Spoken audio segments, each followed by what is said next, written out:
जय जगन्नाथ सांगमाने कौन आपण माने जानिछन्ते कि घरे झिटिपिटी रहिले कौन हुए। समस्तक घरे झिटिपिटी तो निश्चित रही थांती, किंतु कौन आपण माने जानिछन्ते कि घरे झिटिपिटी रहिबा द्वारा कौन सबु होइथाए। आज रही भिडियोटी देखिबा परे आपण माने भी जानि परिबे जे घरे झिटिपिटी रहिबा द्वारा कौन सबु होइथाए। थरे माता लक्ष्मी निजर आसन रे विराजमान करिथिबा बेले देवर्षि नारद आसी पहुँचिले और माता लक्ष्मी को प्रणाम करिले। देवर्षि नारद को माता लक्ष्मी देखी आसबार प्रयोजन पचारिले। देवर्षि नारद कहिले, हे माता, मु देखिछि कि कलिजुगरे अनेक लोकों घरे झिटिपिटी रही थांते, हेले माता घरे झिटिपिटी रहिबा द्वारा कौन सबु होइथाए। घरे झिटिपिटी रहिबा शुभ ना अशुभ होइथाए। देवी लक्ष्मी कहिले, हे देवर्षि, आपणकर एही प्रश्न पूरा मानव जाति पाई हितकर अटे। घरे झिटिपिटी रहिबार अनेक रहस्य रही। अलग अलग रंगर झिटिपिटी मध्य रही थांती। झिटिपिटी देखिबा द्वारा किछि भिन्न भिन्न प्रकारर संकेत मिलिथाए। माता लक्ष्मी कहिले, हे देवर्षि नारद, प्रथमे शुणन्तु, कला रंगर झिटिपिटी देखिले कौन होइथाए। जदि कला रंगर झिटिपिटी घरे थाए तेबे ताकू घौड़ाई देबा उचित। कला रंगर झिटिपिटी दरिद्रतार संकेत होइथाए। कला रंगर झिटिपिटी जो घरे रही थाए से घरे नकारात्मक ऊर्जार बास होइथाए। एही कला रंगर झिटिपिटी अलक्ष्मीर संकेत होइथाए। जदि केउ घरे कला रंगर झिटिपिटी देखा जाए तेबे ताकू न मारी घौड़ाई देबा उचित, कारण जदि कला रंगर झिटिपिटी शरीर उपरे पड़ी थाए एहार अर्थ हेउछि कि आपणकर किछि दुर्घटना हेबार अछि। जदि कहा उपरे एही कला रंगर झिटिपिटी पड़ी जाए तेबे शीघ्र ही गाधोई नेबा उचित एवं गंगा जल निज शरीर रे छिंचिबा आवश्यक। एहा करिबा द्वारा जो सब विपद सेथिपई आसीथाए ताहा टळी जाइथाए। देवी लक्ष्मी कहिले, हे देवर्षि नारद, घरे हालुका लाल रंगर झिटिपिटी मध्य देखा जाई थांती, तेबे एहा संकेत होइथाए जे आपणकर पूर्वपुरुष आपणक उपरे रुष्ट होइछन्ति। आपणकर कुंडली रे सूर्य दुर्बल बोली मध्य माना जाइथाए। एपरि रंगर झिटिपिटी दुर्भाग्यर प्रतीक होइथांती। एपरि झिटिपिटी घरे रहिबार अर्थ घरे नकारात्मक शक्तिर बास होइथाए। एही हालुका लाल रंगर झिटिपिटी सुझाई थाए कि आपणक उपरे आपणकर पूर्वज खुशी नाहांती। जो घरे एही रंगर झिटिपिटी रही थाए सेमानंकु बिना क्षत पहुँचाई घौड़ाई देबा उचित। जदि हालुका लाल रंगर झिटिपिटी आपणक उपरे पड़ी जाए तेबे शीघ्र ही क्षमा प्रार्थना करंतु, कारण एहार अर्थ एही कि जे आपणक पूर्वज आपणकर कौनसी कार्य उपरे खुशी नाहांती।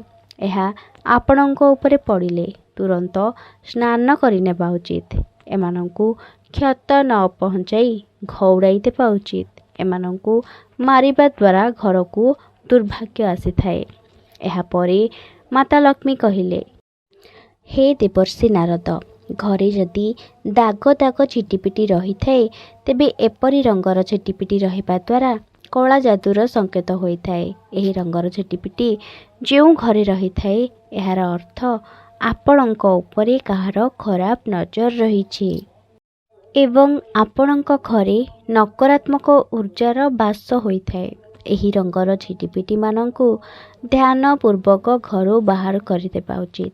एही रंगर झिटिपिटी देहरे पड़िले शीघ्र ही स्नान करिनेबा उचित एवं गंगा जल शरीर रे निश्चित भाव छिंचिबा उचित। एपरि झिटिपिटी को घरू बाहर करिदेबा उचित। हे देवर्षि नारद, घरे बादामी रंगर झिटिपिटी मध्य देखा देई थांती। एही घरे बादामी रंगर झिटिपिटी रहिबार अर्थ एही कि जे माता लक्ष्मींकर कृपा से घर उपरे रहिछि। आउ एहा एही संकेत मध्य देई थाए जे सेही घरे बादामी रंगर झिटिपिटी रहिबा द्वारा से घर को बहुत शीघ्र ही धन संपद प्राप्त हेबार एहा एक संकेत होइथाए। आउ से घरर उन्नति मध्य होइथाए। एही घरे सकारात्मक ऊर्जा रही थाए। बादामी रंगर झिटिपिटी जो व्यक्ति उपरे पड़ी थाए एहा संकेत देई थाए जे ସେହି ବ୍ୟକ୍ତି ବହୁତ ଶୀଘ୍ର ହିଁ ଧନବାନ ବନି ଯାଇଥାଏ। ଏହା ଭାଗ୍ୟ ଚମକାଇ ଦେଇଥାଏ। ଯଦି ବାଦାମୀ ରଙ୍ଗର ଝିଟିପିଟି ଘରେ ଦେଖା ଦେଇଥାଏ ତେବେ ସେ ବ୍ୟକ୍ତିର ଭାଗ୍ୟ ବଦଳି ଯାଇଥାଏ।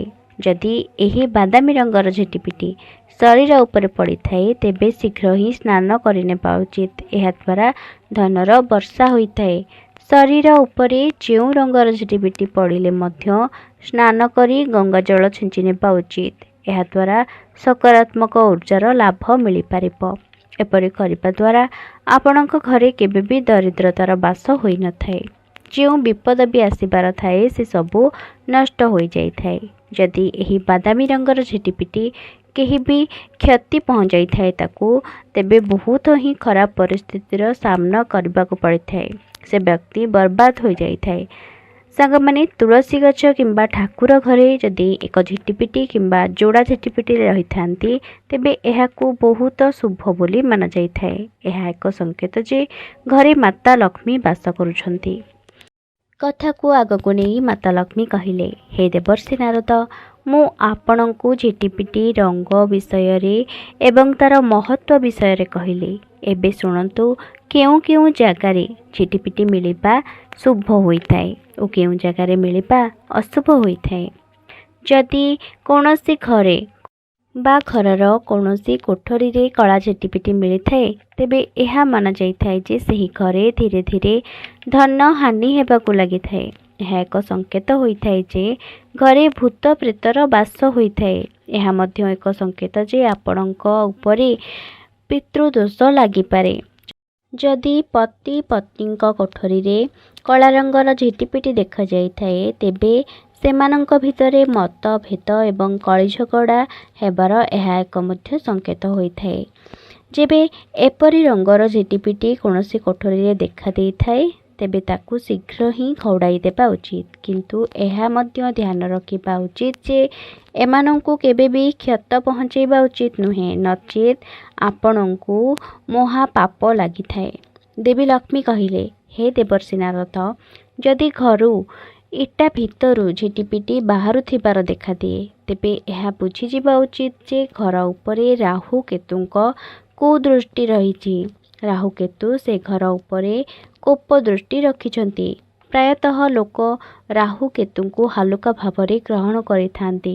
କିନ୍ତୁ ସାଙ୍ଗମାନେ, ରାହୁ କେତୁଙ୍କୁ କୋପ ଦୃଷ୍ଟିରେ ବଡ଼ ବଡ଼ ଧନୀ ମଧ୍ୟ ଗରିବ ହୋଇଯାଇଥାଏ, ଶରୀର ରୋଗାଗ୍ରସ୍ତ ହୋଇଯାଇଥାଏ।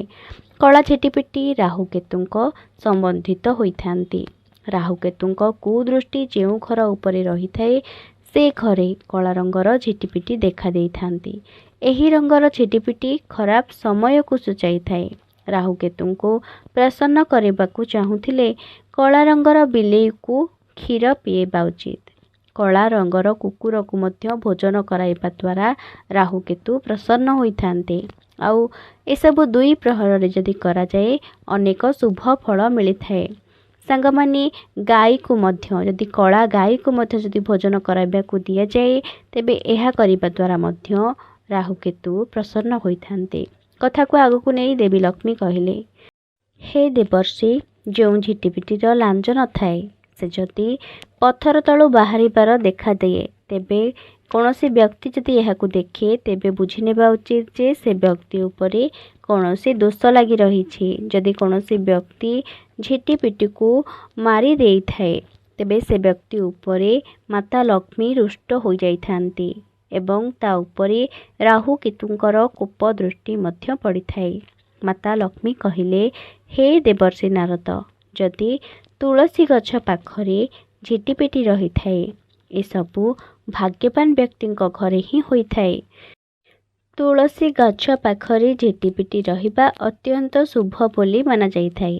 ଯେଉଁ ଘରେ ତୁଳସୀ ଗଛ ପାଖରେ ଝିଟିପିଟି ରହିଥାଏ ତେବେ ବୁଝିନେବା ଉଚିତ ଯେ ଭଗବାନ ବିଷ୍ଣୁ ଏବଂ ମାତା ଲକ୍ଷ୍ମୀଙ୍କର କୃପା ସେ ଘର ଉପରେ ରହିଥାଏ। ଆଉ ତୁଳସୀ ମାତା ମଧ୍ୟ ଆପଣଙ୍କ ଘରେ ବାସ କରୁଛନ୍ତି ବୋଲି ବୁଝିନେବାକୁ ହେବ। ସାଙ୍ଗମାନେ, ବହୁତ କମ୍ ଲୋକଙ୍କ ଘରେ ଏପରି ହୋଇଥାଏ। ଏହା ବହୁତ ହିଁ ଶୁଭ ଏବଂ ଲାଭଦାୟକ ମଧ୍ୟ ହୋଇଥାଏ। କିନ୍ତୁ କେବଳ ବାଦାମୀ ରଙ୍ଗର ଝିଟିପିଟି ରହିବା ଦ୍ୱାରା ହିଁ ଏହି ସବୁ ଶୁଭ ଫଳ ପ୍ରାପ୍ତ ହୋଇଥାଏ। କଳା ରଙ୍ଗର ଝିଟିପିଟିକୁ ଅଶୁଭ ବୋଲି ମାନାଯାଇଥାଏ।